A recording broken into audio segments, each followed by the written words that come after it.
हरे कृष्णा हरे Krishna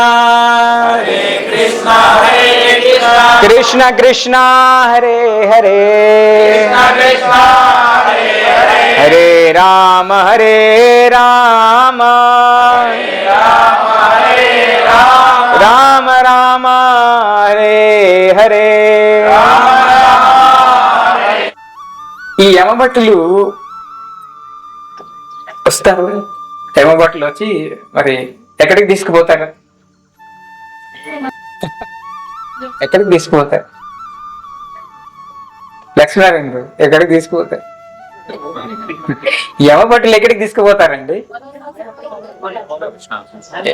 యమలోకం. Direct యమలోకమే, ఇంకేం లేదు.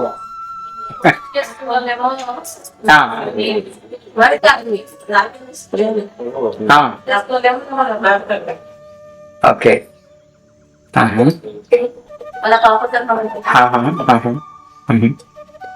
సరే, మీలో ఎంతమందికి నరకం పోవడం ఇష్టం? ఎంతమందికి ఇష్టం నరకం పోవాలి, నేను బాగా శిక్షలు అనుభవించాలి అక్కడ, సో షుడ్ ఎంజాయ్ చేయాలనుకుంటున్నారు నరకం? ఎంతమంది నరకం పోవాలనుకుంటారు?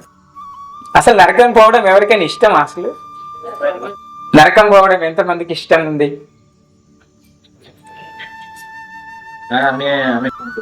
ఇష్టం లేని వాళ్ళు ఎంతమంది? నరకం పోవడం మాకు ఇష్టం లేదు. స్వర్గం పోవాలనుకునే వాళ్ళు ఎంతమంది? చేతులు. రైట్. మరి మీకు తెలుసా స్వర్గం పోయినా కూడా మళ్ళీ చావు ఉంటుందని? స్వర్గానికి పోయినా కూడా మళ్ళీ తిరిగి రావాల భూలోకం కానీ మీకు తెలుసా? మీరు నరకం పోయినా తిరిగి మళ్ళీ భూలోకంలో జన్మ తీసుకోవడానికి రావాలి. మీరు స్వర్గలోకం పోయినా మళ్ళీ జన్మ తీసుకోవడానికి కిందికి రావాలి. పోనీ నేను బ్రహ్మలోకం పోతా అనుకుంటున్నారేమో, బ్రహ్మలోకం పోయినా కూడా మళ్ళీ భూలోకంకే రావాలండి బాబు. మరి ఎవరు ఈ యొక్క మృత్యువు నుంచి తప్పించుకోగలుగుతారు? తీసుకుపోవడానికి ఎవరు వస్తారు? విష్ణు దూతలు కూడా వస్తారు. ఇద్దరు కొట్లాట పడతారు. నేను తీసుకుపోతానంటే ఇన్ని నేను తీసుకుపోతాను, నేను తీసుకుపోతానంటే నేను తీసుకుపోతాను అంటారు. అలా చేసిన తర్వాత విష్ణు దూతలు ఆయన్ని అజామిలుని వైకుంఠానికి తీసుకుపోతారు. అది అయిపోయింది. వెళ్ళాలి ఆ విష్ణు యమదూతలు మళ్ళీ బట్ డ్యూటీకి వెళ్ళాలి కదా, మళ్ళీ పొద్దున్న లేవాలి. ఎవరి లిస్ట్ ఉందో వాళ్ళ లిస్ట్ తీసుకోవాలి.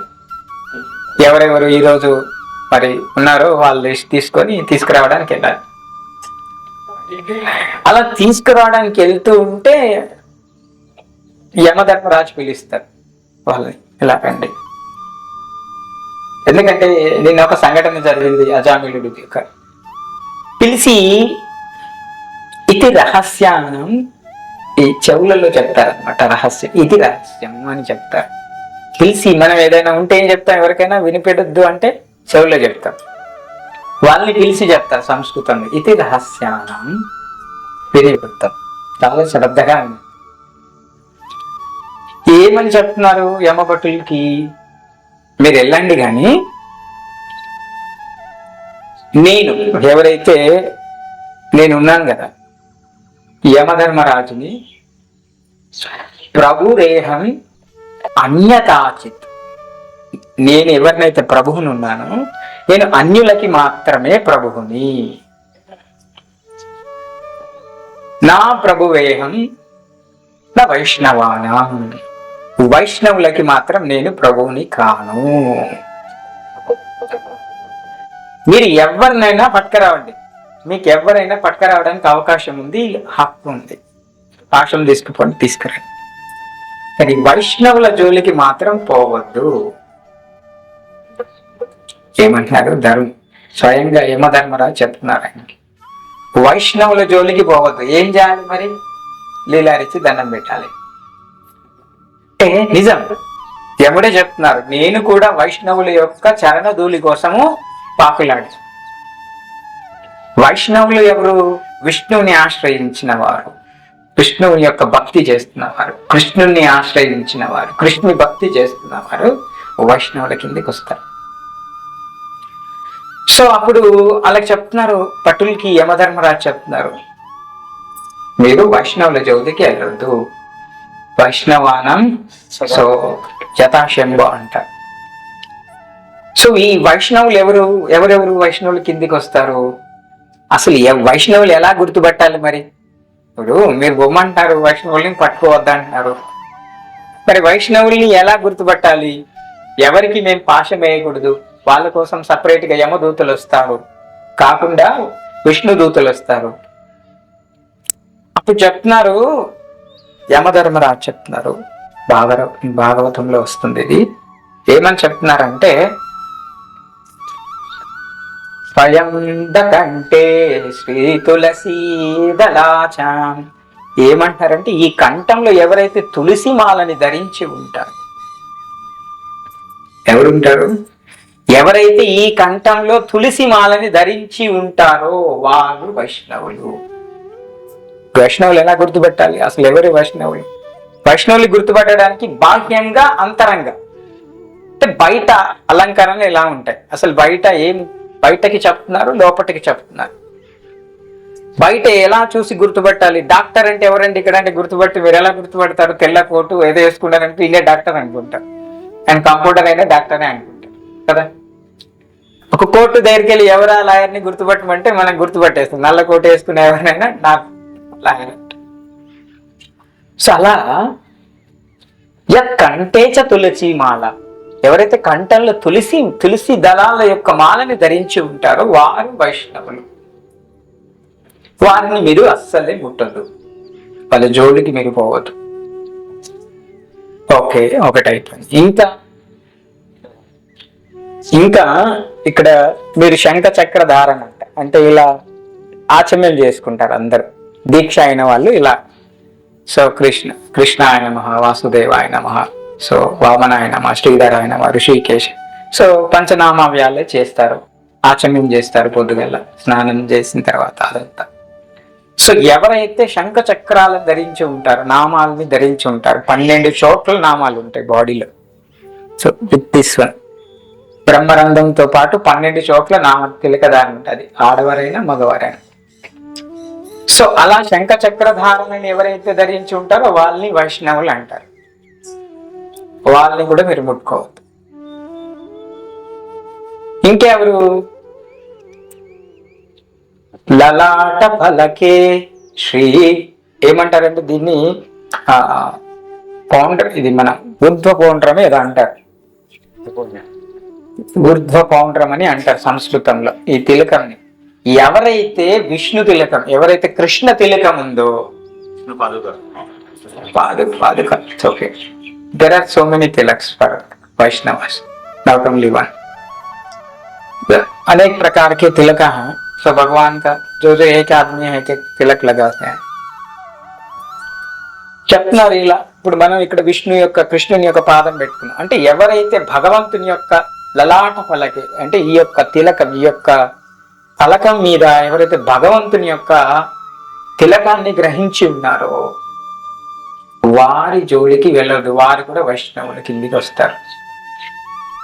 సో వీళ్ళ 3 లక్షణాలు చెప్తున్నారు. తులసిమాల ఉన్నవారు వైష్ణవులు, తిలకం ఉన్నవారు వైష్ణవులు, శంఖ చక్ర ధారణ చేసిన వారు కూడా వైష్ణవులు. ఇలా ఈ వైష్ణవులు ఎవరైతే బాహ్యంగా మీరు గుర్తుపట్టవచ్చు అనమాట. అందుకోసమనే ఇవి ఎందుకు పెట్టుకుంటారు తిలకము? మీకు తిలకం గురించి చాలా అష్టకాల్లో కూడా ఉంది. తిలకం విన్యసేద్యస్తు తస్య గ్రహ భయం హరేత్ త్రివారం జపమానస్తు.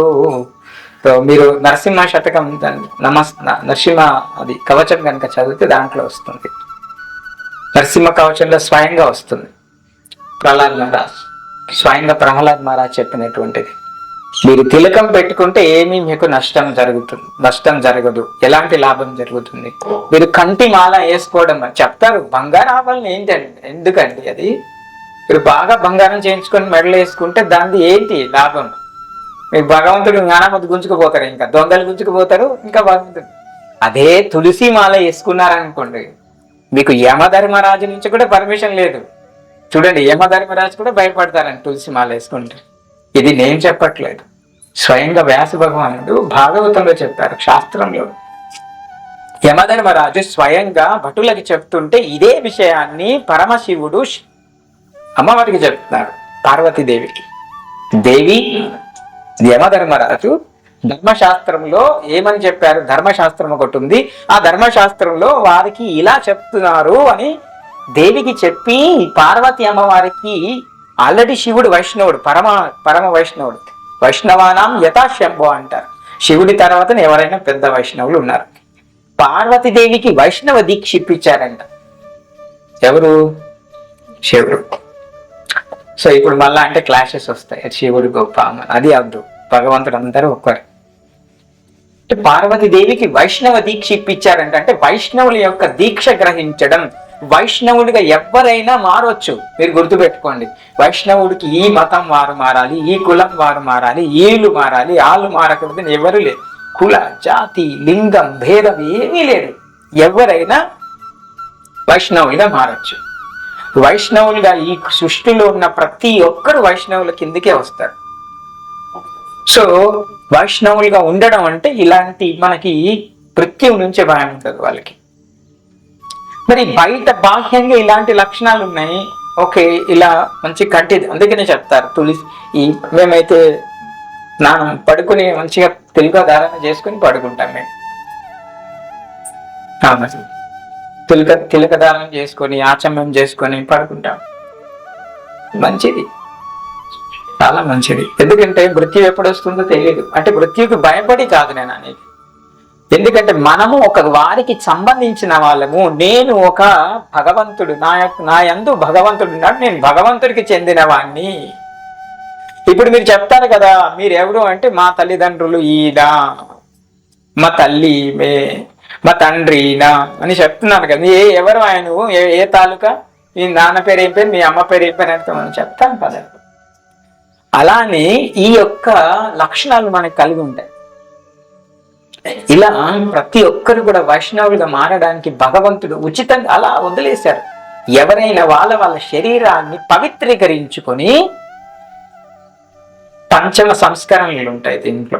అవి మనం సమయం వచ్చినప్పుడు కొద్దిగా సమయం, చాలా రోజులైన తర్వాత చెప్తాం. అది పంచమ సంస్కరణలు ఉంటాయి. అవి చాలా ఈజీ, అందరూ పాటించడం కూడా. అది ఎప్పుడైనా మీరు ఎప్పుడు పాటించినా కూడా దొరుకుతుంది. సో ఈ దీక్ష అనేది ఎవరైనా కూడా పొందొచ్చు.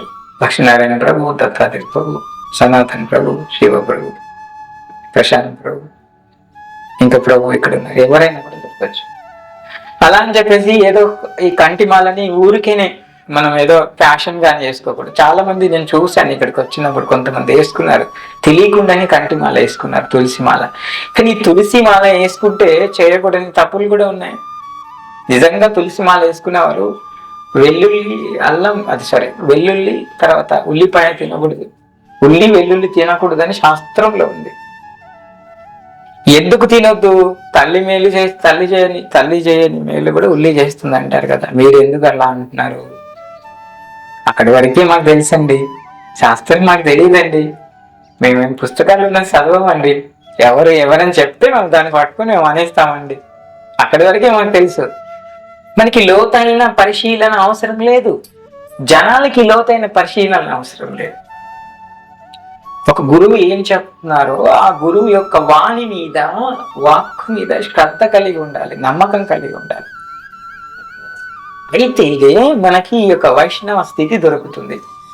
గురువుని ఎవరినో ఒకరిని గురువుగా అంగీకరించాలి, గురువుగా ఎంచుకోవాలి. ఫస్ట్ ఆఫ్ ఆల్ నేను ఒకరి ద్వారా భగవంతుడి యొక్క శిక్షణ పొందాలి, నేను ఒకరి ద్వారా భగవంతుని మార్గంలోకి వెళ్ళాలని ఒకరిని గురువుగా ఎన్నుకోవాలి. ఆయన శిక్షణ గురువు అయి ఉంటారు. దాని తర్వాత మీకు వైష్ణవ దీక్ష ఇచ్చేవారు వేరే వారు ఉంటారు. ఇక్కడ ఉన్న వాళ్ళందరూ వైష్ణవ దీక్ష ఇచ్చిన వాళ్ళు. ఇక్కడ లాస్ట్ ఫోటోలో ఉన్నటువంటి వారు మాకు వైష్ణవ దీక్ష ఇచ్చినటువంటి వారు, మాకు వైష్ణవంగా పునర్జన్మని ఇచ్చినటువంటి వారు. వారు ఏం చేస్తారంటే మన సాధన అంతా కూడా చూసి, మన యొక్క భౌతికంగా అన్ని సంవత్సరాల పాటు ఉన్నటువంటి పాప సంస్కరణలన్నింటినీ దహించి ఒక హోమం చేసి దాంట్లో కాల్చేసి ఆయన ప్రమాణం తీసుకొని ఆయన ముందు మనం ప్రమాణం చేసి నేను ఈ 5 సంస్కరణలకి కట్టుబడి ఉంటానని చెప్పిన తర్వాత మనకి భగవంతుడి లోకం వెళ్ళడానికి మనకంటూ ఒక నామం ఇస్తారు. ఎలా అయితే మన ఇంట్లో మన తల్లిదండ్రులు ఒక నామం పెట్టారు కదా సృష్టిలో మనం అందరం గుర్తించబడడానికి, అలానే భగవంతుడి లోకంలో కూడా మనము గుర్తించబడడానికి మనకి గురువు ఒక నామం ఇస్తారు. ఇప్పుడు నా నామము సుందర రూపదాస అని ఇచ్చారు. అంటే నా పేరు అంతకుముందు సుందర రూపదాస్ కాదు, భౌతికంగా మన అమ్మ నాన్న పెట్టిన పేరు వేరే ఉంది. కానీ నేను వైష్ణవ దీక్ష గ్రహించిన తర్వాత, వైష్ణవులుగా మారిన తర్వాత నాకు ఒక దీక్షనామం దొరుకుతుంది. అది చాలా పూర్వజన్మల సుకృతం, ఎన్నో జన్మల సుకృతం చేసుకుంటే గానీ మీరు వైష్ణవులుగా మారడానికి అవకాశం లేదు. కానీ ఎప్పుడైతే వైష్ణవులుగా మారాలి, వైష్ణవులుగా మారితే నష్టం ఏముంది మీరు చెప్పండి? తిలకం పెట్టుకోవడంలో మన ధర్మం అది. ఎదినుకో కదానికి అడిక్ట్ కాదు. మీరు మామూలుగా బ్లాక్ అన్న పెట్టుకుని ఇట్లా స్టిక్కర్, బ్లాక్ స్టిక్కర్ పెట్టుకున్నారు, ఏదేదో పెట్టుకున్నారు. ఏదో పెట్టుకునే బదులు భగవంతుని నామం పెట్టుకోండి, భగవంతుడి యొక్క పాదం పెట్టుకోండి. అది మిమ్మల్ని రక్షణ ఇస్తుంది, అకాల మృత్యువు నుంచి అది మిమ్మల్ని తొలగిస్తుంది. ఇంకేదైనా బాధ మీరు ఎక్కడైనా చూడండి. ఒకసారి పెద్ద గొడవ అవుతుంటే అందరూ అరుచుకుంటున్నారు, ఇట్లానే అరుస్తున్నారు, ఎట్లా అని అన్న తర్వాత నేను వెళ్ళాను సడన్ మధ్యలోకి. ఏంటి నా తిలకం చూసిన తర్వాత, నా మొహాన్ని చూసిన తర్వాత ఎవ్రీబడి క్వైట్ డౌన్, చాలా తగ్గిపోయారు వాళ్ళంతా. ఎందుకు తగ్గిపోయారు? నన్ను చూసి కాదండి బాబు, నా తిలకాన్ని చూసి. ఇప్పుడు నేను పక్కనే ఉన్నాను అనుకోండి, నేను తిలకం పెట్టుకోకుండా ఏం పెట్టుకోకుండా నార్మల్గా క్యాప్ పెట్టేసుకొని పెట్టుకున్నాను అనుకో, నన్ను ఎవరు గుర్తించారు, నన్ను ఏమన్నారు. అదే నేను తిలకం పెట్టుకొని పక్కన వచ్చి నిలుచుకున్నాను హరే కృష్ణ అంటే, దాని మీనింగ్ ఏంటంటే భగవంతుడి ఈ యొక్క సృష్టిలో ప్రతి అందరూ కూడా బిజీ లైఫ్ ని గడుపుతున్నారు. ఎవరికండి భగవంతుని గుర్తించే సమయం ఉంది? ఎవరికంటే భగవంతుని వైపు పోట్లాడే శక్తి ఉంది? భగవంతుని తీసుకొని భగవంతుని మార్గం వైపు రండి, భగవంతుని మార్గం వైపు శాంతి ఉంది, భగవంతుని మార్గం వైపు ధర్మం ఉంది, భగవంతుని మార్గం వైపు తృప్తి ఉందని చెప్పడానికి ఎవరండి సిద్ధంగా ఉన్నారు? ఎవరిని కలిసినా నాకు ఆ ప్రాబ్లం ఉంది, నాకు ఈ ప్రాబ్లం ఉంది, నేను ఇటు పోతున్నా, నేను అటు పోతున్నా, మంచికి పోతున్నా, చెడుకు పోతున్నా, ఇదే చెప్తారు. కానీ ఎవరండి చెప్తారు భగవంతుడి నామము?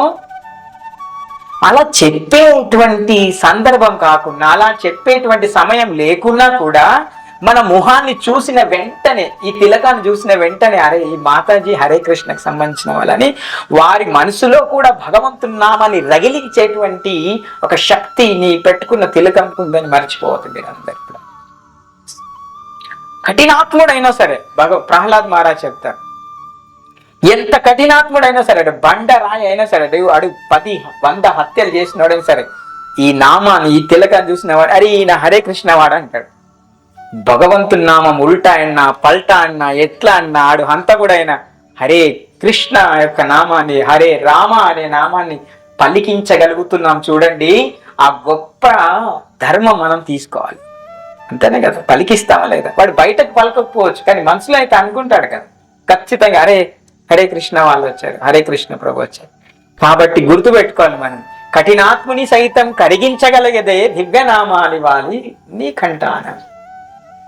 నీ యొక్క తిలకం, నీ యొక్క లలాట పలకంలో పెట్టుకున్నటువంటి నీ బొట్టు, నీ తిలకము కఠినమైనటువంటి వాడి హృదయంలో కూడా భగవంతుని నామాన్ని పలికించగలిగే శక్తి ఉందే అని చెప్పి ప్రహ్లాద్ మహర్షి చెప్తారు. అందుకనే ఎవరేమనుకుంటే మనకేంటంటే ధారణ చేయాలి, ఈ లలాట పలకం మీద తిలక ధారణ, భగవంతుని పాదాన్ని మోపుకోవడం, భగవంతుని సృష్టి మొత్తం మోస్తున్న భగవంతుడి యొక్క పాదాన్ని మనం మోయడంలో ఎంత కృతువు ఉంటుంది చూడండి.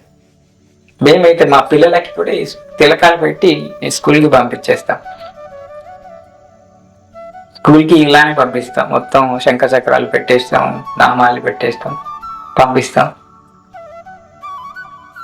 నేనేమంటున్నానంటే మనం జీవనాధారం కోసం మన ధర్మాన్ని విడిచిపెట్టొద్దు. కేవలము బతకడానికి సంపాదించే డబ్బు కోసము మీ యొక్క స్వధర్మాన్ని చంపుకోవద్దు, మీ ధర్మాన్ని చంపుకోవద్దు, మీ ధర్మానికి మీరు హాని చేయొద్దు, మీ ధర్మాన్ని వీడకుండా మీరు ఉండకూడదు, మీ ధర్మాన్ని పట్టుకోవాలి. మీరు చూడండి, పొద్దున్న లేస్తే అన్ని మతస్థులు వాళ్ళు టోపీ లేకుండా లేవరారు, టోపీ లేకుండా బోడారు. పెద్ద అంత బెంచ్ కార్ల నుంచి దిగితే వాడు క్యాప్ పెట్టుకొని దిగుతారు వాళ్ళ మతస్థులు. ఎందుకు? వాళ్ళ ధర్మం పట్ల వారికి ఉన్నటువంటి అనిర్వచనమైనటువంటి విశ్వాసం వాళ్ళకు ఉంది. చిన్నగా ఉన్నప్పటి నుంచి 6-7 సంవత్సరాల నుంచి వాళ్ళ పిల్లలకి ధర్మం అనేది నూరిపోస్తారు కాబట్టి. కానీ మనకి పొద్దున 6 గంటలు 7 గంటలు 8 గంటలు అయినా కూడా నిద్ర రాదు. ఎందుకంటే వేరే వ్యసనం లేదు మనకి. ధర్మం అంటే వ్యసనం, ధర్మం అంటే అసలు పగ మనకి. అది చాలా విసర్జించేటువంటి వస్తువులాగా అయిపోయింది మనకి. అని మీరు చాలా చక్కగా గమనించండి. ఈ ధర్మాన్ని, వైష్ణవత్వాన్ని శుద్ధంగా పాటించేటువంటి వారి ఇల్లు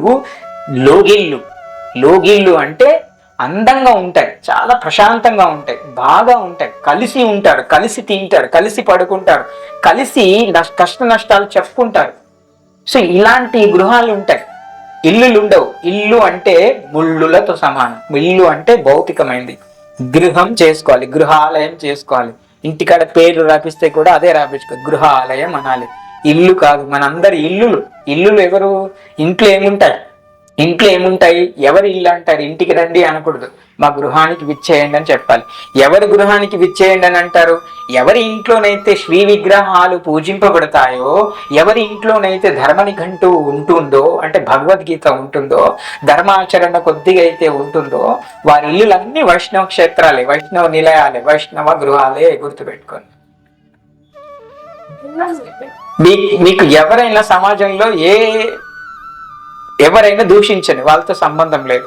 కానీ భగవంతుని యొక్క సృష్టిలో, భగవంతుని యొక్క శాస్త్ర గ్రంథంలో మీరు గుర్తించబడతారు ప్రకృతి చేత, మీరు వైష్ణవులని. ఇలా బాహ్యంగా కంటిమాల ధరించడం చాలా ముఖ్యం. తిలకం పెట్టుకోవడం చాలా ముఖ్యం. మాతాజీ హరే కృష్ణ పెట్టుకోవాలి. అవును.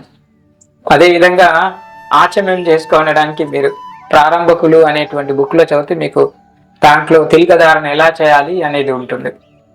లేదు మేము కూడా చెప్తాం మీకు ఎలా చేయాలో ఇప్పుడు సందర్భం వచ్చినప్పుడు.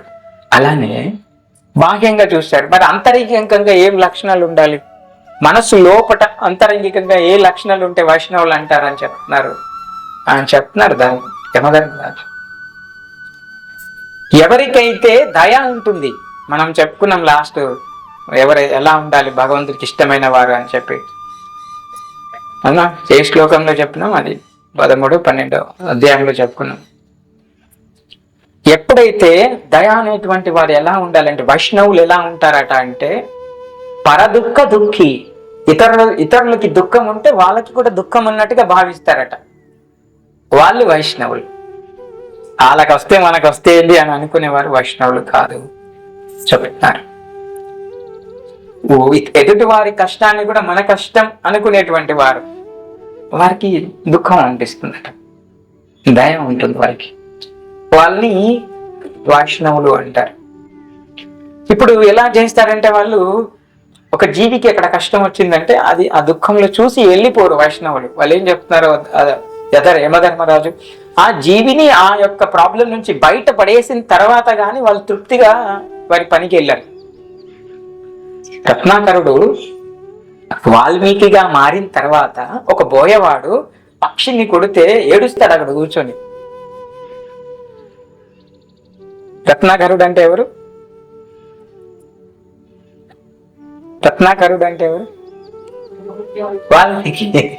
వాల్మీకి కాకముందు రత్నాకరుడు ఆయన పేరు. దొంగతనం చేసిన చూడండి, దొంగ అంటున్నారు లోకం, నిందలేస్తారు అంతే.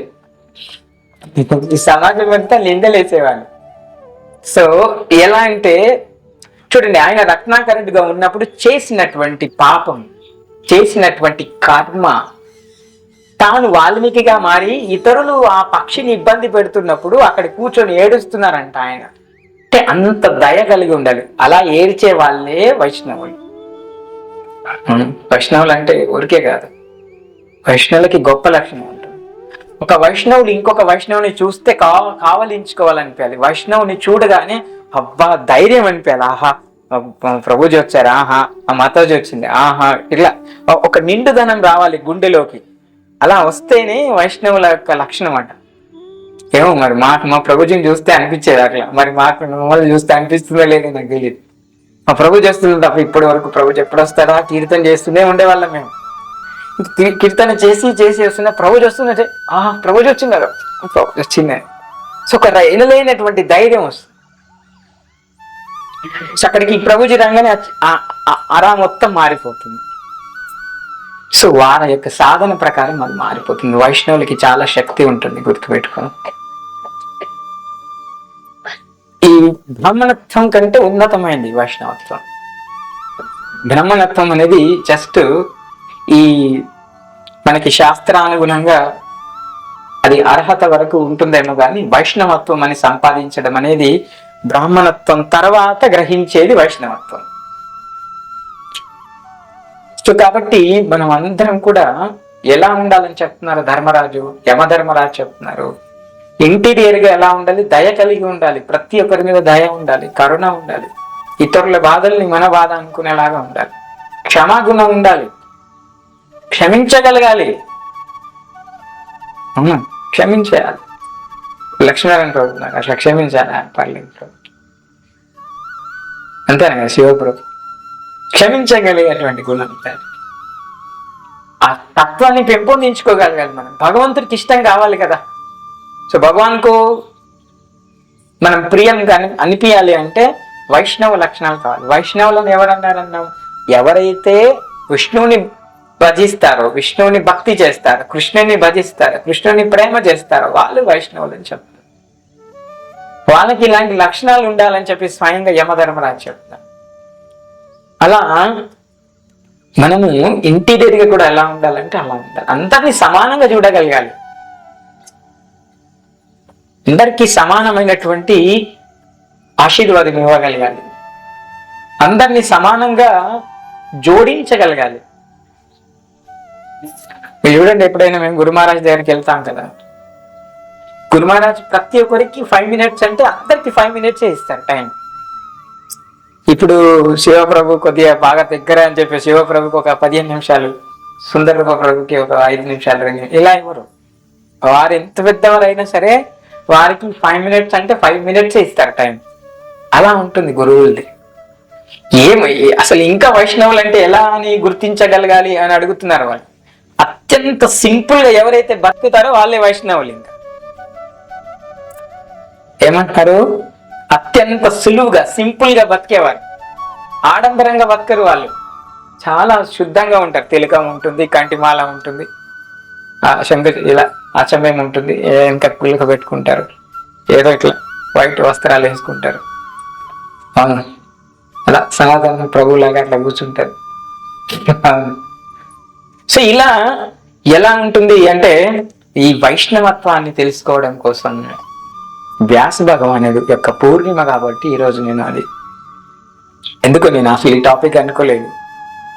అవును, వ్యాస పూర్ణిమ అంటే వ్యాస భగవాన్ స్వయంగా చెప్తున్నారు, మనిషిగా పుట్టిన ప్రతి మానవుడు మారాల్సింది వైష్ణవునిగా మారాలి. వైష్ణవత్వాన్ని తెలుసుకోవాలి. వైష్ణవత్వంలో జీవనాన్ని గడపడం అనేది ఎలా ఉంటుందంటే చాలా పరిమళ భరితంగా ఉంటుందని చెప్పి చెప్తారు. పరిమళ భరితం అంటే మీరు వెళ్ళి అసలు ఒకప్పుడు మీరు చెప్పండి, ఇప్పుడు నాకు ఒకటి, మీరు ఎంతమంది మాంసాహారులు నాకు ఇక్కడ తెలీదు, సారీ. వెజిటేరియన్ ఐటమ్స్ అంటే ఎన్ని చెప్తారు మీరు?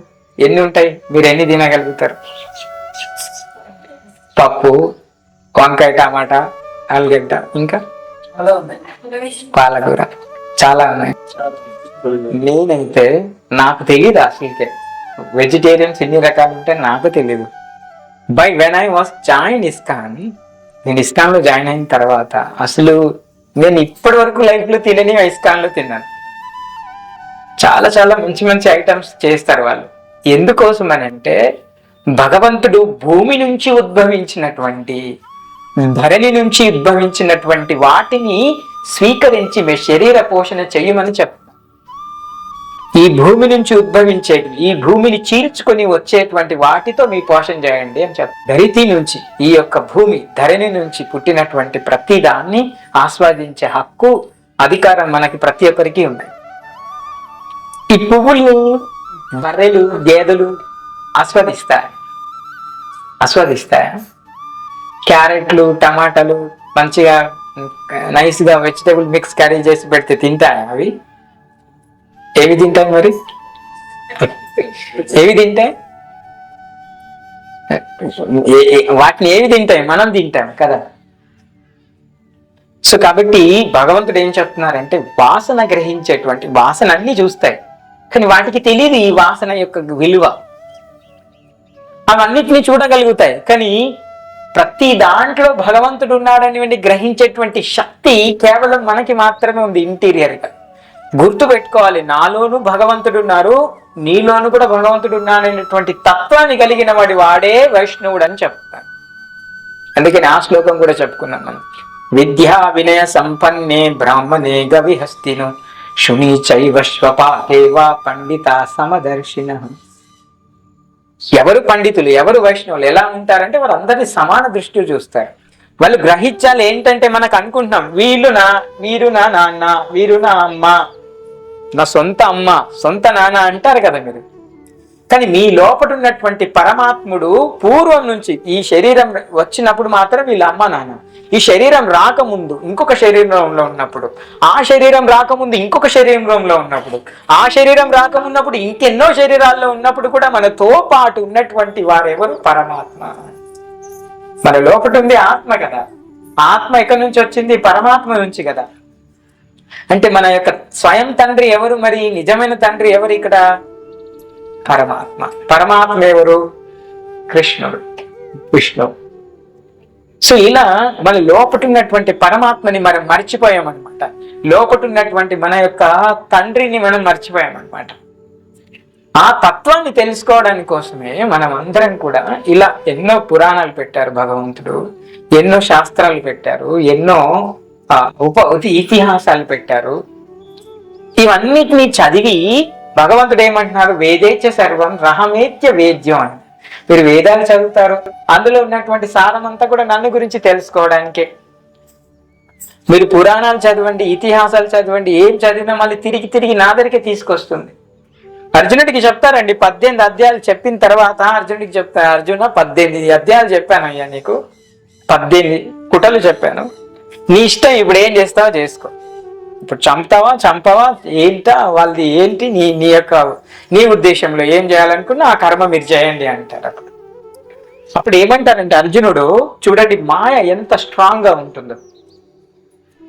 కరిష్యే వచనం తవా అని చెప్తారు, లాస్ట్ లో ఒక మాట ఉంటుంది అర్జునుడు. కరిష్యే వచనం తవా అంటే మీరు ఎలా చెప్తే అలా వింటానండి, ఇంకా నాకు అంత అర్థమైపోయిందిగా, ఇంకా మీరు ఏది చెప్తే అదే ఇంకా నేను పాటించాను, నాకంటూ నేను సొంతంగా వేరేదేం చేయను అని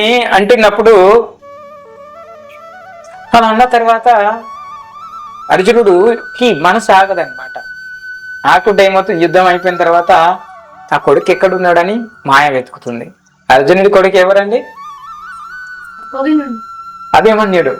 అభిమన్యుడు ఎక్కడా అని వెతుకుతూ ఆ కోరిక ఆయన్ని చంద్రమండలం తీసుకుపోతుంది. చంద్రమండలం దగ్గరకు తీసుకుపోయిన తర్వాత అక్కడ వెతుకుతారా, దొరకరు. నక్షత్ర మండలంలో ఒక నక్షత్రం ఉంటుంది, అందులోకి తీసుకుపోతారు. అక్కడికి వెళ్ళిన తర్వాత అక్కడ అభిమన్యుడు రాజుగా ఉంటాడు, ఇలా ఆసనం మీద కూర్చొని ఉంటాడు అభిమన్యుడు. అక్కడికి వెళ్ళి ఆ పుత్రుడు యొక్క ఆనందంతో పోతారు కౌగిలించుకోవడానికి. పోతే ఆ భటులు వచ్చి నూకేస్తారా, పక్కకి దారు, అరే నా పుత్రుడు ఆయన అంటే. అప్పుడు అభిమన్యుడు అంటాడు, ఇంకా నువ్వు ఏ భ్రమలు ఉన్నావు, ఆ జన్మ అయిపోయి ఎన్ని రోజులు అయిపోయింది, ఇక్కడ రాజుని ఇక్కడ. చూడండి, అంటే మాయ అలా ఉంటుంది మనకి, చనిపోయే చివరి క్షణం వరకు మనల్ని వదలదు. సో కాబట్టి ఈ యొక్క మృత్యువు అనేటువంటి భయం నుంచి సంపూర్ణంగా తప్పించుకొని నేను భగవంతుని లోకానికి ప్రయాణం అవ్వడానికి సిద్ధం అవుతున్నాను, నేను భగవంతుని లోకానికి వెళ్ళడానికి నేను సాధన చేస్తున్నాను, భగవంతుని లోకానికి వెళ్ళడానికి నాకంటే ఒక మార్గం సుగమంగా ఉంది, ఆ మార్గం గుంట నా జీవన ప్రయాణం ఉందని చెప్పేసి ఎంతమంది మీరు హృదయం మీద చేతులు వేసుకొని చెప్పగలుగుతారు? ఎప్పటి వరకైతే మీరు భగవంతుని ఆశ్రయం తీసుకోరో, భగవంతుని మార్గం వైపు మీరు మరల్చరో, అప్పటి వరకు మిమ్మల్ని మాయ, అసంతృప్తి, ద్వేషము, ఈర్ష, ఈ భావాలన్నీ వెంటాడుతూనే ఉంటాయి మృత్యు వరకు. ఇది తథ్యం అని ధర్మరాజు చెప్తున్నారు, యమధర్మరాజు. సో కాబట్టి మనందరం కూడా గుర్తుపెట్టుకోవాలి, నాకు అసంతృప్తి లేకుండా జీవనం కావాలి, గొప్పది సంకల్పం. అలా కావాలంటే ధర్మం వైపు అడిగేయాలి, భగవంతు నామం పట్టుకోవాలి. మీకు ఎక్కడ తృప్తి దొరకదండి, ఇదైతే వాస్తవం. మీరు ఎక్కడ వెతికినా తృప్తి దొరకదు. ఎక్కడ దొరుకుతుంది తృప్తి? అలా మీరు తిలకం పెట్టుకున్నప్పుడు ఒక తృప్తి దొరుకుతుంది. అలా మీరు కంటిమాల వేసుకున్నప్పుడు తృప్తి దొరుకుతుంది. అలా భగవంతుడికి నివేదన చేసిన ప్రసాదాన్ని తీసుకొచ్చి మీరు ముందు పెట్టుకొని ఆరగించినప్పుడు మీకు తృప్తి దొరుకుతుంది, మీకు సంపూర్ణమైన ఆరోగ్యం దొరుకుతుంది. అప్పుడు మీకు అనిపిస్తుంది, అరే ధర్మాచరణంలో కూర్చుండి నేను 5 మెతుకులు తిన్నా కూడా తృప్తిగా ఉంటుంది అని ఆనందం అనిపిస్తుంది. చాలా తృప్తిగా మీరు ఎవరైనా చూడండి, వైష్ణవులు భోజనం తీసుకుంటే చాలా సంపూర్ణంగా తీసుకుంటారు. భోజనం ఇలా ఇస్తే ఇంత ఇంత ఇంత ఇంత ఇవ్వరు, మంచిగా ఇస్తారు వైష్ణవులు భోజనం. అలా ఇచ్చేవాడిని కూడా వైష్ణవులు అంటారు. కాబట్టి ఎవరైనా ఆతిథ్యం వస్తే మంచి భోజనం ఇవ్వడానికి ప్రయత్నం చేయాలి అంటారు. ఇది భగవంతుడికి పెట్టింది ఇవ్వాలి. భగవంతుడికి పెట్టని దాన్ని ఇస్తే అది మళ్ళీ ఆ ప్రసాదం అనేది డిఫరెంట్గా అయిపోతుంది. సో కాబట్టి మనం అందరం కూడా భగవంతుడికి నచ్చినట్టుగా ప్రవర్తించడానికి మారాలి. ఎవరైతే భగవంతుడికి నచ్చినట్టుగా మారతారో వాళ్ళని వైష్ణవులు అంటారు. మిమ్మల్ని వైష్ణవులు అనిపించుకోవడం అంత గొప్ప విషయం ఇంకేం లేదు. మాతాజీ ఉన్నారు, ఆమె వైష్ణవురాలు అని అనడానికంటే గొప్ప విషయం ఏంటి? దత్తాత్రి ప్రభు వైష్ణవుడు అని అనిపించుకోవడం కంటే గొప్పగా ఉండదు. గొప్పనైనటువంటి మీరు సాధించేటువంటిది ఏముండదు. మీ చేతులారా మీరు సాధించేటువంటి ఏదైనా ఏకైక పదవి ఉందంటే అది వైష్ణవులు అనిపించుకోవడమే. మీరు శరీరం వదిలేంత వరకు మీ మెడలో కంటిమాల పడాలండి బాబు. మీ ఒంటి మీదికి వైష్ణవ తిలకాలు రావాలి. అలా శరీరాన్ని, మనస్సుని, ఈ శరీరాన్ని తయారు చేయగలగాలి మనం అందరం. అందుకే ఫారినర్స్ ఎందుకు అంత తొందరగా కన్వర్ట్ అయిపోయారు ఈ మన ధర్మంలోకి అంటే, వారు ఏదైనా సరే ఒక్కసారి ఏదైనా వింటదని ఇంకా వదిలేస్తారు. ఇంకా అట్లా చాలా మంది వారి యొక్క పెద్ద పెద్ద ఆస్తులు అవన్నీ వదిలేసి కూడా భక్తిలోకి వచ్చిన వాళ్ళు ఉన్నారు. మొత్తం ఇస్కాన్కి రాసిచ్చిన వాళ్ళు కూడా ఉన్నారు చాలా మంది. వాళ్ళు తృప్తిగా ఆరాంసే భగవంతుడి సేవ చేస్తూ, భగవంతుడి యొక్క కథ చేస్తూ, భగవంతుడి యొక్క సంపుటంలోనే వారు వాళ్ళ పిల్లలు అంతా కూడా జీవనం గడుపుతున్నవారు. అఫ్ కోర్స్ మనకి ఇంకా సమాజం మీద ఆశ ఉంది. సమాజంలో మనకు ఒక గుర్తింపు దొరుకుతుందేమో, ఇప్పటికైనా సమాజంలో మనకంటే ఇంకా ఏదో వెతుకుతున్నాం, ఇంకేదో ఎదుగుదల, ఇంకేదో తృప్తి మన కోసం కాచి ఉందని మీకు అనిపిస్తూనే ఉంటుంది. అది మాయ. అలానే అనిపిస్తుంది, అలానే ఉండాలనిపిస్తుంది, ఇంకా మీదికే తీసుకుపోతుంది. గుర్తు పెట్టుకోండి, భగవంతుడి నుంచి సాధ్యమైనంత వరకు మనల్ని దూరంగా తీసుకుపోయి పడేవేయడమే మాయ యొక్క లక్ష్యం. ఇది మాత్రం గుర్తుపెట్టుకో. భగవంతుడి నుంచి నాకు భగవంతుడికి వీలు అవ్వట్లేదు, భగవంతుడి దగ్గరికి పోవడానికి నాకు వీలు అనిపిస్తలేదు, టైం దొరుకుతలేదని మీరు అనుకుంటున్నారు కదా, అది తప్పు అండి. గుర్తుపెట్టుకోండి, అది మీ తప్పు కాదు. మీరు భగవంతుడి నుంచి కొద్దిగా నిర్లక్ష్యం ఇలా కొనుక్కు తీశారంటే మాయ గుంజుకుపోయి తీసుకుపోయి బయట పడేస్తుంది సప్తసముద్రాల అవతల. మీరు తేరుకొని కూడా తేలుకోలేరు. మీకు కష్టం అనిపిస్తుంది ఇంకా రావాలని. ఏ సత్సంగం కోవాలంటే కష్టం అనిపిస్తుంది. మాయ ఎప్పుడైనా రెడీగా ఉంటుంది మిమ్మల్ని భగవంతుడి నుంచి దూరం చేయడానికి. సత్సంగం ఎక్కడండి ఇంత మంచి సత్సంగాలు జరుగుతుంటే దీని నుంచి దూరంగా పడేయాలని చూస్తుంది. ఎప్పుడైనా గుర్తుపెట్టుకోండి, మనం భగవంతుడికి ప్రిఫరెన్స్ ఇవ్వాలా. మీకు పరీక్షలు చాలా వస్తాయి. భగవంతుని భక్తి చేయాలనుకున్నా, మీరు వైష్ణవులుగా మారాలనుకున్నప్పుడు విపరీతమైన పరీక్షలు వస్తాయి. ఈట ఆట ఈట, ఇంకా ఈటే కొట్టే, అటు కొట్టే కట్టే, అంతే. అటు ఇటు తెంచుతారా, ఇటు తెంచుతారా కట్టని, అంతే. మీకు పరీక్ష అట్లా పెడతారు భగవంతుడు. నిర్ణయించుకోవాలి. అట్లా నిర్ణయించుకునే వాళ్ళే కావాలి. ఇప్పుడు సపోజ్ నేను ఎవరినైనా ఇష్టపడ్డాను అనుకోండి, నేను అటు ఇటు ఉన్నాను అనుకో, గుట్టుకు. So it is not good love. Is it or not? Which is good love? ఏది మంచి ప్రేమ? ఎవరైతే నేను అన్ని తెగించేసి త్యాగం చేసి వాళ్ళ కోసం ఏదైతే చేస్తానో అది నాకు ప్యూర్ లవ్ కదా, అది కావాలి కదా. ఎవరైనా ఎక్స్పెక్ట్ చేసేది అదే, ఎవరైనా అదే కోరుకుంటారు. అరే భగవంతుడు కూడా అదే కోరుకుంటున్నాడు అయ్యా నీ నుంచి. అందుకని అంటున్నారు, మనం ఏదైతే నిజమైన తల్లి తండ్రి గుర్తుంచుకోవాలి. సో కాబట్టి గుర్తు ఎరిగి మన మనసులో ఏముందో ఈ మరణం అనే భయం నుంచి తప్పించుకొని, మనకు అవసరం లేదరా మీ దగ్గరికి ఎవ్వరి రారు, ఎందుకంటే మీరు వైష్ణవులుగా మారారు, మీ దగ్గరికి 100% వైష్ణవులు వస్తారు. ఏమో మన విష్ణు దూతలు వస్తారు, మీరేం చింత చేయరు. అంతేనా కదా? ఎంతమంది వైష్ణవులుగా మారతారు? మారాలని ఏంటి? హరే కృష్ణ. ఇది విన్న తర్వాత ఎంతమంది మారాలనుకుంటున్నారు వైష్ణవులుగా? అంతేనా? వద్దా? మిగతా వాళ్ళు ఎవరు వద్దా? మారాలండి. తప్పేముందండి చెప్పండి? కట్టిమాల వేసుకోవడంలో తప్పుందా? తిలకం పెట్టుకోవాలని తప్పుందా? భగవంతుని మంత్రం. ఇంకొకటి ఇంటీరియర్ గా మనల్ని శుద్ధి చేసేది మంత్రం. అది అందరికి సమానంగా లభించగలగాలి. అది గురువు ద్వారా వస్తుంది మనకి. గురువు ఎప్పుడైతే దీక్షిస్తారో అప్పుడు మనకి మంత్ర ఉపదేశం ఇస్తారు. సో ఆ మంత్రోపదేశం అందరికి సమానంగా ఉంటుంది. ఆ మంత్రోపదేశం మిమ్మల్ని ఉద్ధరించుతుంది. సో గోలోకానికి తీసుకుపోతుంది డైరెక్ట్. సో ఆ మంత్రాన్ని మనం గురువు చెప్తారు మనకి, ఇవి పాటించాలని. సింపుల్. డైలీ జపం చేయమంటారు. మీ పని మీరు చేసుకోండి, ఖాళీ ఉన్నప్పుడు జపం చేయండి. జపం చేయలేరా? అప్పుడు ఈ ఖాళీ ఉన్న సమయంలో జపం చేస్తే ఏమవుతుందంటే సినిమాలు బంద్, టీవీలు బంద్, ఈ చాయ్ తాగులు హోటళ్ళ దగ్గర కూర్చున్నాడు బంద్, అనవసరమైన ఫ్రెండ్షిప్ పార్టీలు బంద్. ఈ అనవసరమైన రోజంతా జీవితంలో నుంచి చుట్టి ఊరవతల పడేసినట్టు అయిపోతుంది. ఇంకెవరు ఉండయి మన జీవితంలో, ఇలాంటివి ఏమి ఉండయి. ఈ అసందర్భమైనటువంటి మనకి ఏదైతే అవసరం లేదో, మనతోటి ఎవరైతే విలువైన భక్తులు ఉండరో అదంతా వడబోస్తారండి భగవంతుడు. ఇది తథ్యం. ఎందుకు తెలుసా? ఇప్పుడు నేను మీ ముందే ఉన్నాను, నాకేం గొప్పగా 40-50 సంవత్సరాలు లేవు, ఓకేనా? And just 34-35 years. సో నేనేమంటున్నానంటే, నేను వైష్ణవత్వం తీసుకోవడానికి ముందు నాకు చాలా మంది ఫ్రెండ్స్ ఉండేవారు. వెన్ ఐ వాస్ ఇప్పుడు ఎప్పుడైతే వైష్ణవత్వంలో ఉన్నానో నాకు ఎవరో నిజమైన ఫ్రెండ్స్ వాళ్ళే ఉన్నారు నా చెంత, తప్ప అన్యమైన వారు ఎవ్వరు లేరు నాతోటి. ఎందుకంటే నేను ఏం తినను తాగను, ఎందులోకి వెళ్ళాను కదా, అనవసరమైన విషయాలు మాట్లాడను కదా. నన్ను ఎవరైనా మాట్లాడిచ్చారనుకోండి భగవంతుడి గురించే మాట్లాడతాను. భగవంతుడి గురించి వినేంత ఓపిక ఎవరికి ఉందండి బాబు? ఆడు ఏదైనా వింటాడు కానీ భగవంతుడి గురించి మాత్రం వినడు. అవునా? ఇంకా చెడు విషయాలు 10 చెప్పండి, అట్లానా ఇంక ఇట్లా చేయాలని చెప్తారు కానీ భగవంతుడి గురించి చెప్తారా బాబు అంటే, నాకు పనున్న జడకి ఇప్పుడే వస్తా అని చెప్తారు.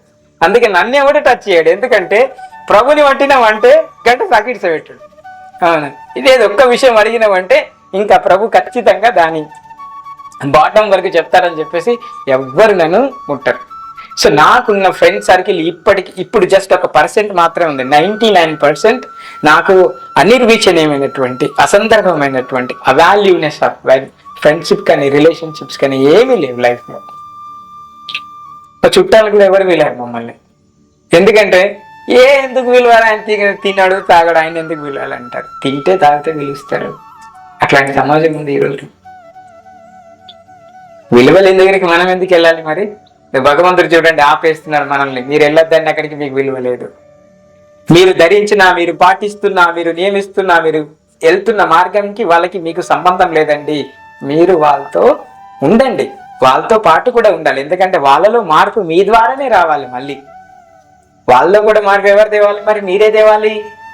కాబట్టి మీరు మారిన తర్వాత వాళ్ళని మార్చాలి. సమాజంలో అందరూ అంటారు బయట సమాజాన్ని మారుస్తా అని పోతారు అందరు, పెద్ద పెద్ద సంస్థలు పెడతారు. వాళ్ళని వాళ్ళు మాత్రం ఎప్పుడు మార్చుకోరు. వైష్ణవత్వం అలా కాదండి. తనని తాను మార్చుకున్న తర్వాత ఇతరుల్ని మార్చడానికి, తన కుటుంబాన్ని మార్చడానికి మొదటిగా ప్రయత్నం చేస్తారు. తర్వాత సమాజంలో తెలిసిన వాళ్ళని మార్చడానికి వాళ్ళు ప్రయత్నం చేస్తారు. తర్వాత ఇలా సమాజంలో మన వంతు పాత్ర పోషించడానికి ప్రయత్నం చేస్తారు. మొట్టమొదటిగా మేము వైష్ణవత్వం స్వీకరించినప్పుడు, ఈ వివాహ సంబంధించినటువంటి ఆలోచన వచ్చినప్పుడు మేము మొట్టమొదటిగా అదే అనుకున్నాం. ఈ సమాజంలో మన ద్వారా ఎవరు మారతారో మారరో, మార్పు చెందుతారో చెందరో, మనకు భగవంతుడు అంత కృప ఇస్తారో ఏదో తెలియదు, కానీ కనీసం మన నుంచి వచ్చేటువంటి ఇద్దరి సంతానమైనా సరే ఈ ధర్మం వైపు ఉంచాలి అని చెప్పే ఉద్దేశంతో మాత్రమే వివాహం చేసుకుంటాం. It is open today. తప్ప అన్యదా గురించి అయితే అసలు వివాహం మీద అసలు ఇష్టం లేదు. ఆ ఇద్దరిని కూడా ధర్మాచరణం ప్రకారం ఉంచాలి. అవునా? సమాజంలో మన నుంచి ఎవరైనా కొద్ది గొప్ప ఇన్స్పిరేషన్ పొందాలి తప్ప వాళ్ళ నుంచి వీరు ఇలా అని అనుకోకూడదు అనేటువంటి జీవనం ఉండొద్దని చెప్పేసి చాలా నిర్ణయం తీసుకున్నాను. సో కాబట్టి ఎవరైతే నిర్ణయాలు, భగవంతుడు అదే చెప్తున్నారు, ధర్మం కోసం అయితే ఎవరైతే పాటుపడతారో వారిని లోకమంతా అనుసరిస్తుందని చెప్తున్నారు భగవంతుడు. ఎవరైతే నా గురించి, నా యొక్క తత్వాన్ని ప్రచారం చేస్తారో, ధర్మ మార్గంలో నిలబడి ఉంటారు, వారిని ఇతరులు అనుసరిస్తారని చెప్తున్నారు. సమాజం అంతా అనుసరిస్తుందని భగవంతుడు స్వయంగా చెప్తున్నారు భగవద్గీత. కాబట్టి ఈరోజు మిమ్మల్ని అనుసరించేవారు మీ పిల్లలే అయి ఉంటారు. కానీ మీతో పాటు నలుగురు కూడా మిమ్మల్ని అనుసరించాలంటే మీరు ఏం అనుసరించాలో తెలుసుకో. మీతో పాటు 10 మంది మిమ్మల్ని అనుసరించారంటే ఆ 10 మంది మిమ్మల్ని అనుసరించడానికి మీరేం అనుసరించాలో నేర్చుకోవాలని చెప్తున్నారు. అది వైష్ణవత్వం అని ఇలా యమధర్మరాజు క్షుణ్ణంగా చెప్తున్నారు ఆ యొక్క యమభటులకి. సో స్వయంగా యమధర్మరాజు చెప్పినటువంటి ధర్మశాస్త్రములు. సో కాబట్టి ఈరోజు వ్యాస పూర్ణిమ, టైం ఎక్కువ లేదు, నేను ఐ వాస్ లేట్ యాక్చువల్లీ, ఎక్కువగా టైం తీసుకోలేదు, తెలుసుకోలేదు. సో నిజానికి గురు పూర్ణిమ శ్రావణ పూర్ణిమ, యాక్చువల్లీ ఇది శ్రావణ మాసం స్టార్ట్ అవుతుంది ఇక్కడ నుంచి. దాని తర్వాత భాద్రపదం వస్తుంది, దాని తర్వాత కార్తీకం వస్తుంది. సో భాద్రపద మాసంలో సో మనకి కృష్ణాష్టమి ఉంది. సో కృష్ణ యొక్క జన్మాష్టమి ఉంది. సో కృష్ణాష్టమి నేను పదే చెప్తున్నాను, మళ్ళీ కూడా చెప్తున్నాను మీ అందరికి కూడా మనస్ఫూర్తిగా. కృష్ణాష్టమి వేడుకలు మీరు ఎప్పుడు చూడనట్టు విధంగా చేస్తాము ఇస్కాన్లో. మనం మొట్టమొదటిసారిగా భీమగల్ పట్టణంలో సో అత్యంత వైభవంగా నిర్వహించాలని మనస్ఫూర్తిగా అనుకుంటున్నాము. సో ప్రతి ఒక్కరు కూడా కృష్ణుడికి ప్రేమతోటి మనస్ఫూర్తిగా మనం అందరం కూడా అందులో పార్టిసిపేట్ చేయండి. ప్రతి ఒక్కరు ఇక్కడ ఎలా ఉండాలంటే మీరందరూ కూడా చూడండి. నేను ఒక ఆర్టికల్ చదివాను నిన్న ఈవినింగ్, ఒక ఆర్టికల్ చదివాను. ఆర్టికల్ ఏంటంటే చూడండి, ఒకరు మన ధర్మాన్ని కించపరుస్తున్నారు. మీ ధర్మంలో కులం చూస్తారు, మతం చూస్తారు, జాతి వివక్ష అన్నీ చూస్తారండి. మా దాంట్లో ఏం చూడము, అందుకోసమనే మా దాంట్లో ఎక్కువ మంది ఉన్నారు స్ట్రెంగ్త్. మీరు చూడండి, మీరు అనుకుంటే మీరు కొన్ని సంవత్సరాలైనా గుడి కట్టాలంటే టైం పడుతుంది మీకు, కానీ మా దాంట్లో చూడండి పొద్దున్న లేస్తే మేము పక్కన చర్చి కట్టేస్తారు వాళ్ళు. మీరు చూడండి రోడ్డుకే కట్టేస్తారు. కానీ మన దాంట్లో మనం కట్టాలంటే ప్రతి ఒక్కరి దగ్గర డబ్బులు ఉంటాయి. కొంతమంది వాళ్ళ మనసు కరగాలి. భగవంతుడు ఎలా తీసుకొస్తారంటే ఆ ధర్మం వైపు మనకి శిక్షణ లేదు కదా, ధర్మ జ్ఞానం లేదు కదా. సో ఆధ్యాత్మిక జ్ఞానం లేదు కాబట్టి మన దాంట్లో లోపం వస్తుంది. ఛాలెంజ్ చేస్తున్నారండి వాళ్ళు, ఛాలెంజింగ్. మీరు యూనిటీ కావడం కష్టం అండి, మీ దాంట్లో ఎవరు రారండి, మీ దాంట్లో లేదండి, ఎవ్వరు చూడరు. ఎప్పుడు కూడా ఎవ్వరు కూడా వైష్ణవులలో ఎవ్వరి కూడా కుల లింగ వర్ణ భేదాలు ఏమీ లేవండి. ఎవరైనా కూడా వైష్ణవులుగా మారొచ్చు, వైష్ణవ స్థితికి ఎవరైనా చేరొచ్చు. ఈ వైష్ణవ స్థితిని ఎట్లా గౌరవిస్తారంటే మీరు త్రిదండికి కూడా వెళ్ళొచ్చు. త్రిదండి తెలుసు కదా మీరు, త్రిదండి చిన్నజయ స్వామి వాళ్ళు. త్రిదండి లెవెల్లో కూడా ఒక వ్యక్తి ఎదగడానికి మనకు అవకాశం ఇచ్చింది శాస్త్రం, మన శాస్త్రం. కానీ మిగతా ఏ శాస్త్రం, ఏ మతం, ఏ ధర్మం ఇవ్వలేదు. మన ధర్మంలోనే ఉంది. మనం ఏ స్థితికైనా వెళ్ళడానికి మన దాంట్లో మనకు అవకాశం ఉంది. కాబట్టి మీ అవకాశం మీ చేతుల్లోనే ఉంది. అది మీరు గట్టిగా పట్టుకుంటారా, పైకి వెళ్తారా, వెళ్ళగలుగుతారా, వెళ్ళలేరా అనేది మీ మీద ఆధారపడి ఉంది. సో కాబట్టి మొట్టమొదటిగా అందరికీ కూడా వ్యాస పూర్ణిమ శుభాకాంక్షలు. ఇది వ్యాస భగవానుడికి సంబంధించింది. ఎందుకంటే వ్యాస భగవాను యొక్క ఆవిర్భావం ఈరోజు జరిగింది కాబట్టి ఈ వ్యాస భగవాను యొక్క ఆవిర్భావము భగవంతుడికి చాలా శక్తులు ఉంటాయి. సో భగవంతునికి సంబంధించిన శక్తులలో భగవంతునికి సంబంధించిన శక్తి ఆవేశ అవతారాలు అని ఉంటాయి. సో చాలా అవతారాలు ఉన్నాయి భగవంతుడికి. గుణావతారాలు, లీలావతారాలు, పురుషావతారాలు, యుగావతారాలు, ఇలా చాలా ఉన్నాయి. అందులో శక్తి ఆవేశ అవతారాలు కూడా ఉన్నాయి. అంటే భగవంతుని శక్తి ఒక రూపంగా అవతరిస్తే అది ఎలా ఉంటుందని చాలా అవతారాలు ఉన్నాయి. అలాగా అందులో వ్యాస భగవాను యొక్క శక్తి ఆవేశ అవతారం కూడా మొట్టమొదటిది ప్రధానమైందని కూడా చెప్తారు. ఎందుకోసం అని అంటే ఈ సృష్టికి పూర్వము సృష్టి రచన చేయాలనుకున్నప్పుడు భగవంతు నుంచి శక్తులన్నీ కూడా కూడగనుకొని బయటకు వచ్చినాయి. అందులో వ్యాస భగవాను యొక్క అవతారం కూడా ఒకటి. ఆ వ్యాస భగవాను ఏం చేశారంటే, ఎట్లయితే సపోజ్ మనం బయటికి వెళ్ళాం అనుకోండి, సపోజ్ నేను బయటికి వెళ్ళి రోడ్డు మీద నేను కార్ తీసుకొని వెళ్ళాను అనుకోండి, అక్కడ పోలీసు వాళ్ళు ఆపితే సో మనకి ఎందుకు భయం అనిపిస్తుంది? ఎందుకంటే దానికి సంబంధించిన నియమాలు మనం పాటించినప్పుడు, వాళ్ళు ఏదైతే చెప్పారో ఆ నియమాలు, ఆ పత్రాలు మన దగ్గర లేనప్పుడు ఆ నియమాలు మనం పాటించినప్పుడు వాళ్ళంటే మనకు భయం అనిపిస్తుంది కదా. ఒకవేళ అన్ని మన దగ్గర ఉన్నాయనుకోండి, మనం భయపడాల్సిన అవసరం ఉందా? ఎవరికి లేదు. సో కాబట్టి అలా మనకంటూ ఒక చట్టం ఎలా అయితే ఉందో, అవునా, అలానే మన ప్రకృతి కూడా ఒక చట్టం ఉంది. సో కాబట్టి మనందరం కూడా గుర్తుపెట్టుకోవాల్సింది ఏంటంటే, సో ఎప్పుడైతే మనము ఈ యొక్క ధార్మికమైనటువంటి విషయాలకి మనము సంఘీభావం చేస్తున్నాము, మనల్ని మనము కొద్ది ఆధ్యాత్మికంగా కూడా మార్చుకోవడానికి ప్రయత్నం. అంటే ప్రకృతికి సంబంధించినటువంటి ఆ చట్టాలకి దగ్గరగా ఉండడానికి ప్రయత్నం చేయాలి. మీరు ఎవరిని ఇబ్బంది పెట్టి తీసుకునేది ఏ వస్తువు కూడా మీ దగ్గర ఉండదని శాస్త్రంలో చెప్తున్నారు. వ్యాస భగవానుడి శక్త్యావేశ అవతారం కూడా అంతే. అలా చాలా అవతారాల్లో వచ్చినప్పటికీ భగవంతుడి యొక్క సృష్టికి కావలసినటువంటి ఒక చట్టాన్ని తయారు చేశారు. అది వ్యాస భగవానుడి ద్వారా అది తయారు చేయబడింది. పురాణాలు, మనుషులు అప్పట్లో ఏంటంటే మేధాశక్తి కొన్ని వేల సంవత్సరాలు ఆయుష్ కలిగి ఉండేవారు కాబట్టి గొప్పనైనటువంటి మేధాశక్తి వాళ్ళకు ఉండేది. సంస్కారవంతమైనటువంటి ఈ చక్షువు వాళ్ళ దగ్గర ఉండేది, ఆ చరిష్మా అంటారు వాళ్ళ దగ్గర ఉండేది. కానీ అది యుగాలు మారిన కొద్దీ వారి యొక్క ఆయుర్దాయము, వారి యొక్క శరీరాకృతి, వారి యొక్క ధర్మాలన్నీ మారిపోతూ వచ్చినాయి. కాబట్టి కలియుగంలో ఉండే జనాలకి ఆయుష్ తక్కువనే, బుద్ధి, మాంద్యము, శరీరము, ఆయుష్, రోగాలు అన్ని ఎక్కువ, తర్వాత ఆయుష్ తక్కువ అవుతుంది. కాబట్టి ఇప్పటికీ అందుకోసమనే భగవంతుడి బుద్ధావతారం అనేది ఎందుకు వచ్చింది అంటే చాలా మందికి ఆ బుద్ధావతారాన్ని ప్రశ్నించే అంటే తెలుసుకునేటువంటి శక్తి లేదు యాక్చువల్లీ. ఇలా ఇప్పుడు చూడండి, ఎప్పుడో తయారు చేసినటువంటి జీవో అంటారు కదా, గవర్నమెంట్ ఆర్డర్ అని, ఎప్పుడో కాలమాన పరిస్థితుల ప్రకారం తయారు చేసినటువంటి దాన్ని అప్పటిదాన్ని ఇప్పుడు కూడా వాడాలంటే వాళ్ళేం కదా. ఇప్పుడు చూడండి, ఎమర్జెన్సీ ఉంది, ఎప్పుడు మనందరం సైకిల్ వాడేవారు మంచిగా సమాజంలో, కానీ ఇప్పుడు కూడా అదే సైకిల్ని వాడి ఎమర్జెన్సీకి వాడతారండి? కాదు కదా. ఎమర్జెన్సీకి 2 వీలర్స్ వచ్చినాయి, దాని తర్వాత 4 వీలర్స్ వచ్చాయి, జనరేషన్ మారింది కదా. సో మన దగ్గర పరిశ్రమ మారింది, దాని తర్వాత ఈ యొక్క ప్రకృతిలో ఉన్నటువంటి వ్యవస్థ అంతా కూడా మార్పు చెందింది. కాబట్టి ఆ మార్పుకి దిశగా, ఆ మార్పుకి అనుగుణంగా ఎవరిని నొప్పించకుండా ఉండేటువంటి సంస్కరణలు సమాజంలో ఉండాలని చెప్పేసి భగవద్గీతని ఇన్వెంట్ చేశారు భగవంతుడు.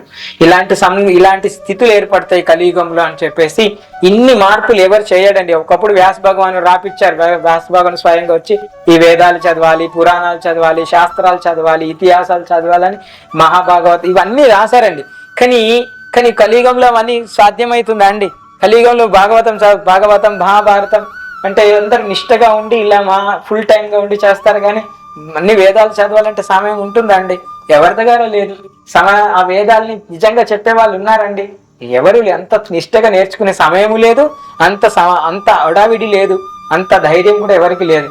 సో కాబట్టి అలా కలిమించి తగ్గించి మనకి కలియుగంలో ఉండడానికి కోసం వ్యాసించినటువంటి మహాభారతంలో భీష్మ పర్వంలో నుంచి మనకి భగవద్గీతను అందించారు వ్యాస భగవానుడు. సో కాబట్టి వ్యాస భగవాను యొక్క అవతారము నిర్దిష్టంగా మళ్ళీ విష్ణువు నుంచి వచ్చింది. విష్ణు యొక్క శక్తి ఆవేశ అవతారం నుంచి మనకి భగవంతుని అవతారం వచ్చింది. సో కాబట్టి వ్యాసుడు ఈ యొక్క ఇక్కడ సృష్టిలో ఉన్నటువంటి ప్రతి ఒక్కరికి కూడా గురువు లాంటి వాడు. కాబట్టి అంటే ఆయన యొక్క జన్మదినాన్ని, ఆయన ఆవిర్భావ దినాన్ని గురు పూర్ణిమగా చేస్తారు. యాక్చువల్ నిజానికి మనం వ్యాస పూర్ణిమ చేయాలి. అంటే గురువుకి అంటే ప్రతి ఒక్కరు కూడా ఎవరైతే వ్యాసుల్లాగా మనకి అజ్ఞానం నుంచి జ్ఞానం కలిగించే వ్యక్తి ఎవరైనా సరే వారిని గురువుగా అనుకరించి వారిని గౌరవించే విధానం అనేది ఈ యొక్క సమాజంలో ఏర్పడింది. కాబట్టి మీరు కూడా మీ యొక్క గురువుల్ని గౌరవించడం అనేది మీ యొక్క ఉన్నతికి కారణం అవుతుంది. వారి నుంచి కొద్ది గొప్ప మనసు నుంచి ఆ చిట్కింగ్ అనేది వెలువడుతుంది. అదందరూ కూడా సంతోషంగా అది వ్యక్తపరచుకోవాలి, తెచ్చుకోవాలి. అది మనకంటే ఒక గురువు ఉన్నారు అని అనిపించుకోవాలి కంపల్సరిగా. ఈ సందర్భంగా మీ జీవితాల్లో శిక్షణ గురువు ఎలా ఉండాలంటే గుర్తుపెట్టుకోవాలి, పరంపరలో అయి ఉండాలి. గుర్తుపెట్టుకోండి, ఇక్కడ ఎవరు పాటించినా కూడా కొద్దిగా సాంప్రదాయాలు ఉన్నాయి.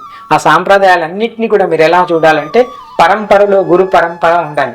ఒక గురువుకి ఇంకో గురువు ఉండాలి, ఆ గురువుకి ఇంకో గురువు ఉండాలి, ఆ గురువుకి ఇంకో గురువు ఉండాలి. అలా గురువు పరంపర వచ్చి ఉండాలి. అది భగవంతుడి నుంచి కనెక్ట్ అయి ఉండాలి. అది భగవంతుడి నుంచి కనెక్ట్ అయి ఉండి ఆ యొక్క ఎవరైతే ఏదైతే చెప్పారో వారి సొంతంగా ఏది చెప్పకూడదు. ఏం చెప్పాలి వారి శాస్త్రంలో ఉన్నది అయితే గురువు ద్వారా విన్నది మాత్రమే చెప్పగలగాలి తప్ప వారు సొంతంగా ఏది చెప్పుకోగలిగేటట్టు ఉండకూడదు. ఇక్కడి వరకు వైష్ణవులు ఎవ్వరు కూడా వారి సొంతంగా ఏది చెప్పరు. శాస్త్రంలో ఉంది లేదా గురువు చెప్పింది తప్ప మిగతాది ఏది కూడా చెప్పడానికి ప్రయత్నం చేయరు. అలాంటి వారి మాట మీరు వినకూడదు. ఎవరైతే గురు పరంపరలో లేరు, గురువు వారంతట వారు గురువు అనుకుంటారో ఎప్పుడు కూడా వారిని మీరు దరి చేరొద్దు. అలాంటి చేయడం వల్ల ఏమవుతుందంటే మళ్ళీ మీరు మాయలోనే చిక్కుకుంటారు. సో కాబట్టి ఈ మాయవాదుల చేతికి మనం చిక్కాల్సిన అవసరం లేదు.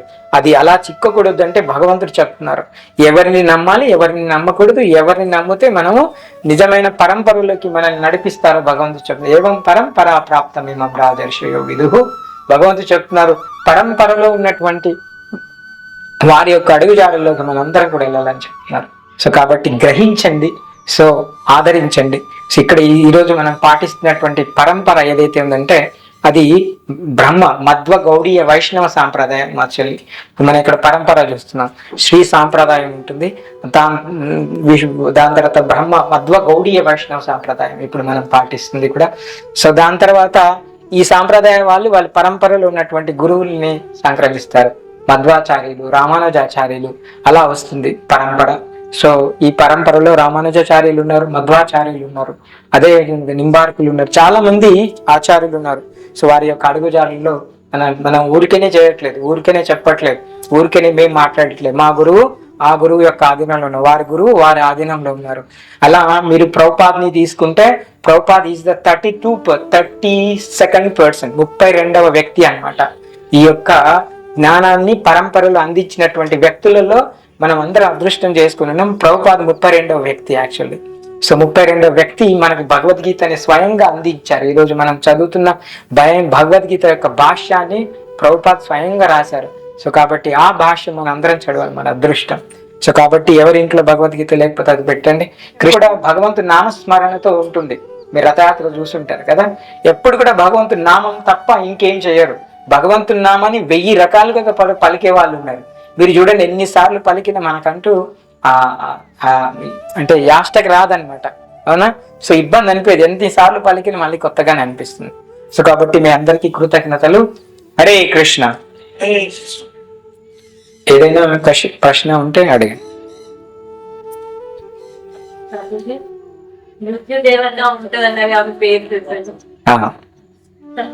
పేరు కావాలా?